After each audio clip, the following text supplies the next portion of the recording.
Where has OSCE succeeded since it was first stood up? And where do you see it going? Well, the OSCE, I would say, was very instrumental in bringing about the end of the Cold War, helping manage the new phase after the Cold War.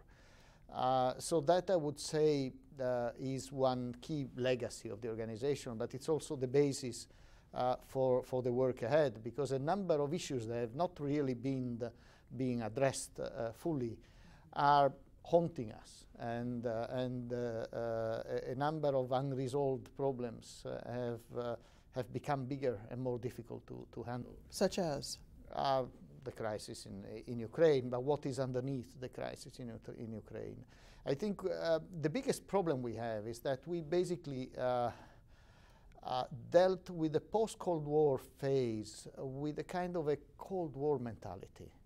Now, in a changed environment, are not working so well because there are the preservation of the status quo is not good enough, and there are countries. Russia is looking, for instance, at its new situation, looking at the impact of the enlargement of NATO towards the east, the enlargement of the European Union towards the east.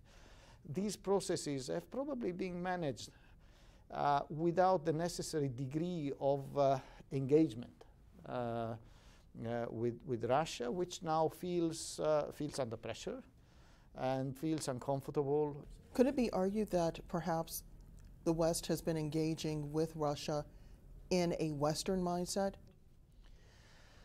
Well, this is what we are seeing now, actually, and so this would lead me to argue that you probably are right, that we should have had this discussion with Russia earlier. Minister Lavrov in Munich, I was last week at the security conference there, was really talking about the end of a Western-centered world, and he was saying now it is a new phase where the West will be much weaker in a way. And part of this is the fact that Russia feels that it was not fully part of the development of the new security structures, if you want, that govern European security over the last 20 years or so. And so it's now coming back with a number of grudges.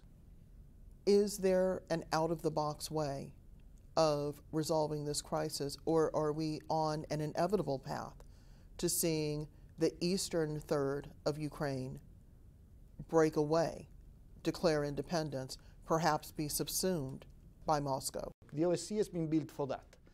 So it is a framework that can serve to try to explore areas for engagement if there is the political will to do that.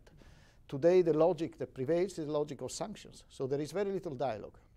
We have statements, and we have a very adversarial relationship between the countries of the organization. You don't need an organization for that. So we want to see the heavy weapons withdrawn into pre-designated areas far from the lines of contact. If we manage to stabilize the situation on the line of contact, then the other bits can fall into place.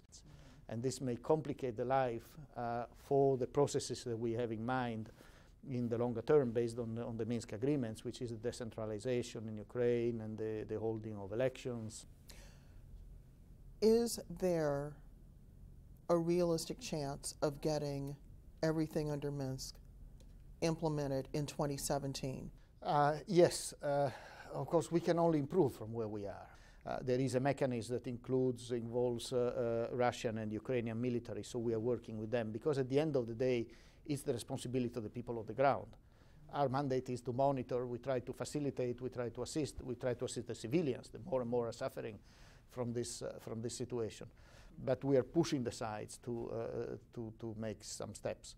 In light of the fact that the new U.S. administration has signaled it wants a changed relationship with NATO, with the United Nations, with other multinational organizations, do you see an opportunity for the UN, for the OSCE, to assume greater influence in trying to resolve regional challenges?